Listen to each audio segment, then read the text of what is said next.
Want to know how to change something that looks like this into something that looks like these?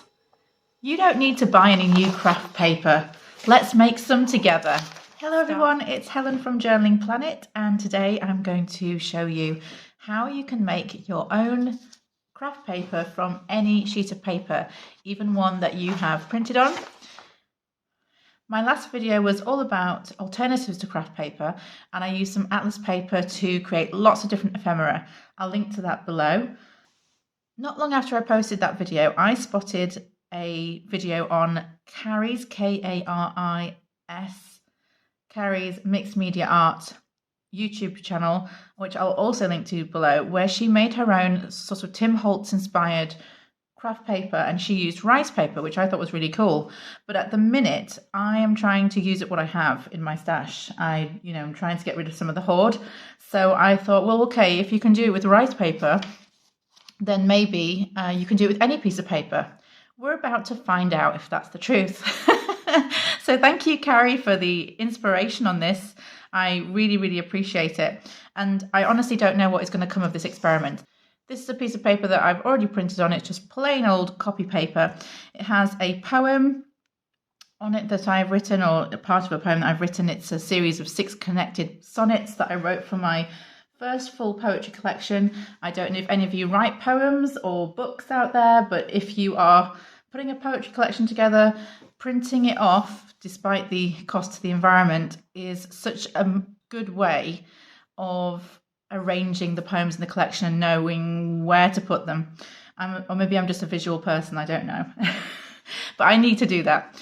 But then I'm left with these sheets of poetry that I don't really know what to do with, other than potentially make my own craft paper with them. So let's see how we get on.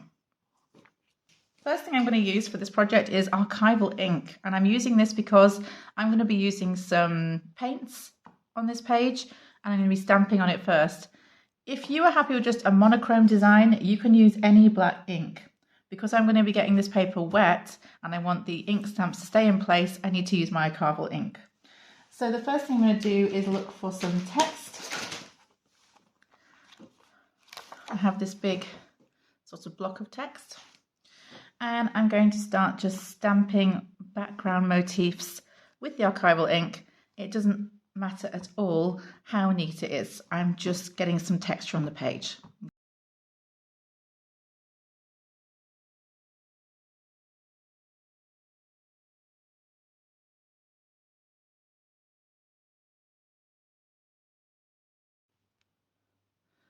Oh boy, that's just the first layer, and already quite messy fingers. Well, there you go, that's messy work. So that's the first layer, and it probably looks a bit of a mess to you right now. And this is your reminder that a project might look a mess in the early stages or in the middle stages, and then by the end of it, hopefully you'll have worked into something that you are happy with. So I'm going to start thinking about putting another layer on. I'm going to use a smaller text stamp this time, and I'm just going to see if I can put in a bit more detail with that using my acrylic block to stamp with.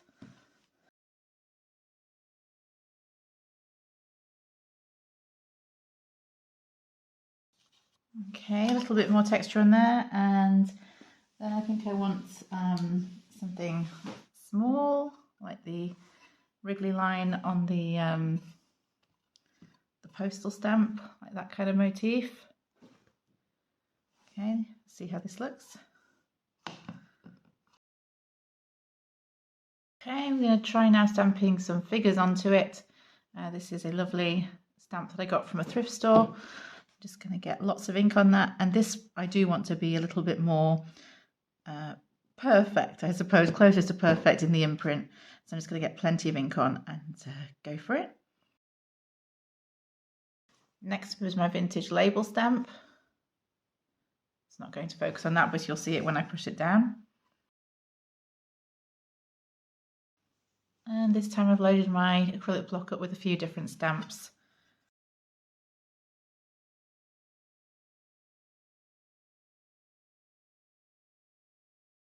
Okay, just to demonstrate, I have got the edge of this paper wet when I was cleaning up where I'd overstamped the page, and you can see that particular ink the archival ink is not running even a little bit.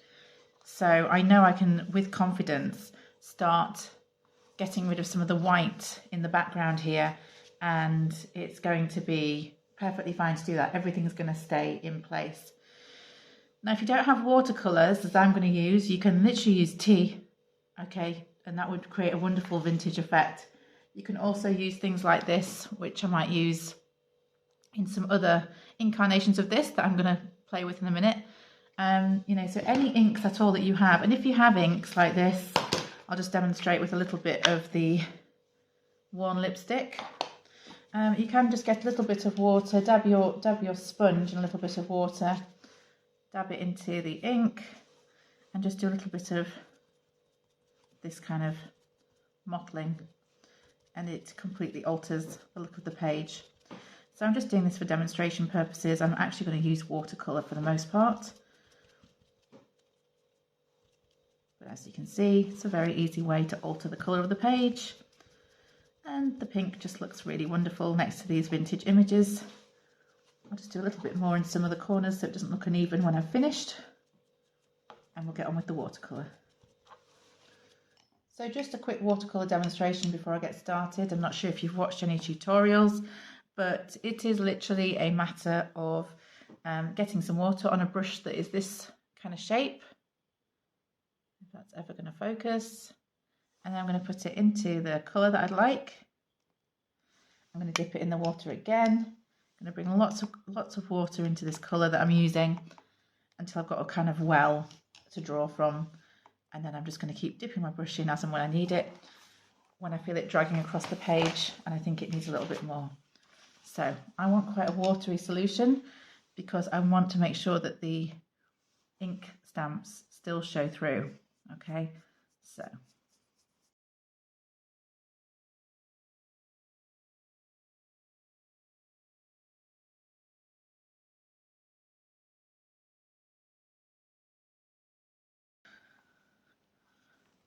it's extremely delicate when you're finished. So you need to be very careful about how you prise it up. Just get some corners that have hopefully dried and just gently prise it off. This is going to sit over to dry whilst we have a go at doing this on another type of paper.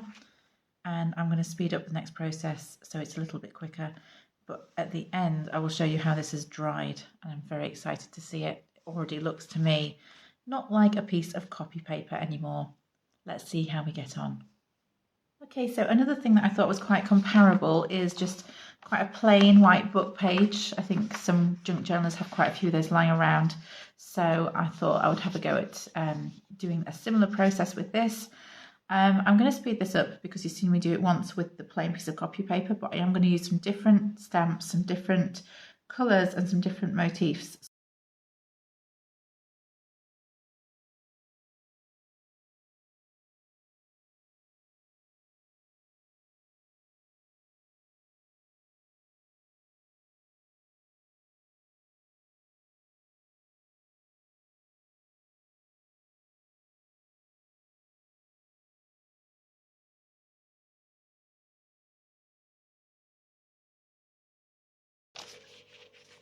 Okay, this is going to need some time to dry, but it doesn't look much like a plain white book page anymore. And although it's difficult to completely see the leaves at the moment because the paint is drying and obscuring the ink, I tried to think conceptually about this page. I tried to think about autumn leaves kind of flying through the air. The green is what's left of the green foliage, the green spatter, and the blue is the blue sky. So I tried to have a little bit of a concept as I was going. But I think this is a legitimate piece of craft paper. As soon as it's dry, it's going to be usable. And I don't really think people would have much of a sense of what it was originally. It's just a piece of paper with some motifs and mixed media art on it. So there we go. Let's go on to the last experiment. Music paper might also make an excellent piece of craft paper if it was just embellished with some stamps. So I'm going to, or maybe even just some paints. So I'm going to just have a play around and see what I can come up with. And I'll show you the finished result once it's done. I'll speed this bit up.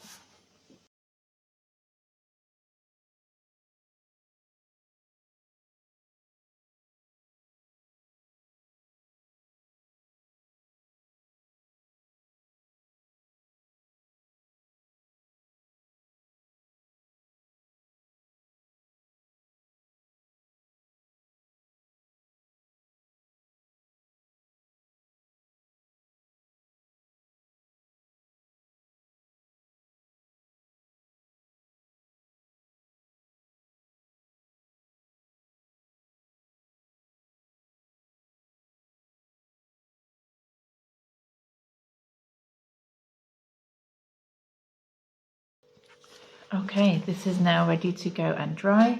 I'm just going to leave these few pieces to dry for about an hour. They don't really need that long, but I'm going to go and have a bite to eat, and then I'll come back and show you everything and how it's all turned out and explain a little bit more about why you might want to engage with this process in your hobby. Okay, so I've let those dry and actually decided to do a bit of experimentation with this one and just build up a couple more layers just to see what it looked like. I'm not totally sure that I've massively improved it, but I have added a few things here and there, such as the washi tape. Just ripped up little scraps of washi tape and pasted it in different directions. I've also spattered some paint over it and stamped.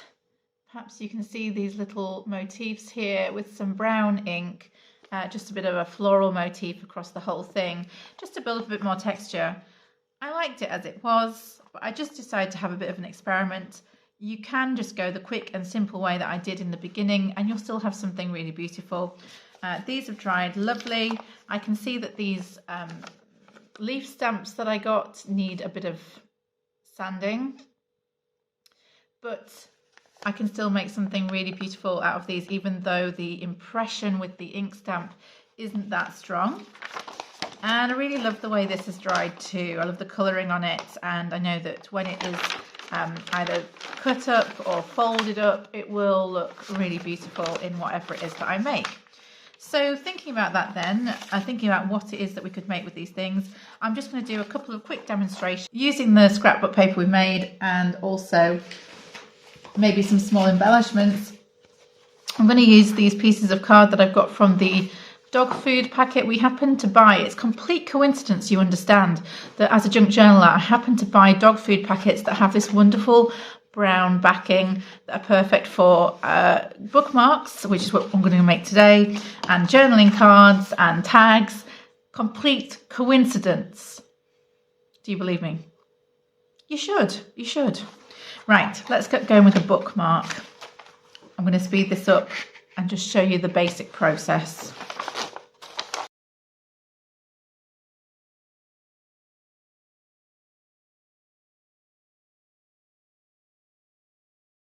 Did you see how easy that was?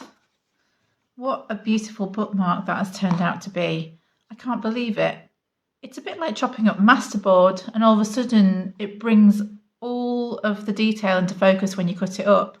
I thought I was going to have to add an embellishment, and of course I could add some lace or something like that, but it's just so beautiful as it is. I think it works perfectly well. I don't need to do anything to this, and I didn't even have to buy the craft paper to do it. So it's a beautifully rendered homemade bookmark that I could even give away as a gift. That is working really well for me. Okay, let's have a look at the journaling card now, and I'll use a different piece of paper for that and see what I might want to add or embellish. Let's have a go.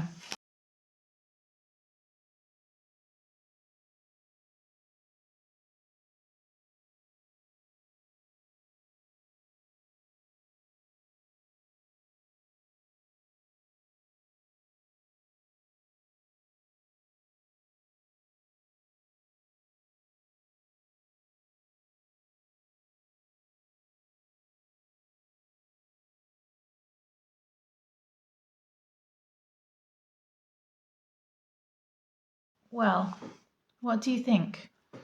Would you ever guess it used to be a piece of copy paper? I don't think so. I'm really, really pleased with how these have turned out. I feel like I should demonstrate the other paper just so that I've been clear about how it could be used, although I'm sure you have your own ideas. I'm already so thrilled with how these have turned out, but let me do one more thing. I think I'm going to turn the last piece into an envelope, or shall I say I'm going to cut it in half so that I can make two envelopes, two slightly smaller envelopes. And the idea of this is it's going to be a floating pocket. And whilst I make this envelope, I'm just going to chat to you about why you might do this, because it is time consuming. There's no two ways about it.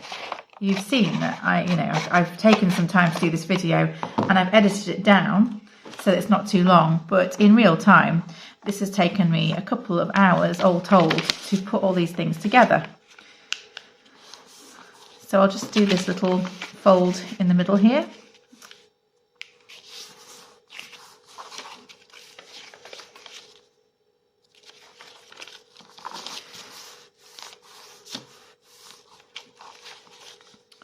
I'm going to fold up at the bottom like this, and I'm going to fold up at the top a little bit further down like that, and then I'm going to make some cuts. Okay, the folds essentially create the template for putting together the envelope. So reasons why you might do this even though it is more time consuming. Well, first of all, if you make your own craft paper, nobody's junk journal will look like yours. It'll look very unique. It'll look very interesting. And it will be an expression of who you are and the kind of art that you create. Obviously, that's still true if you buy craft paper. And I'm not pretending that I haven't got any craft paper. But to be totally honest with you, there's a place called Hobbycraft in the UK. And when I go into it, I never actually get that excited, even though I'm a huge crafter. And this is a shop that is designed for crafters. So it's a bit strange that I don't get excited over it. You'd think I would. But the reason is that all the stuff that they sell looks very similar to all the kind of mainstream crafts that I see at craft fairs. You know, you can tell that everyone's kind of used the same kind of piece of paper and the same kind of paint and the same kind of glue. And because it all looks the same, something about it just does not excite me. Now, that's not to say it wouldn't excite other people, and I'm certainly not talking from anyone else's perspective except my own. But I get much more excited about seeing designs that I can see are truly unique. And that's the kind of thing that I want to create, even if it doesn't look as polished as other people's. It's something that I've created and enjoyed creating, enjoyed spending the time to create. So there's that aspect to it. Your work will be very unique, individual.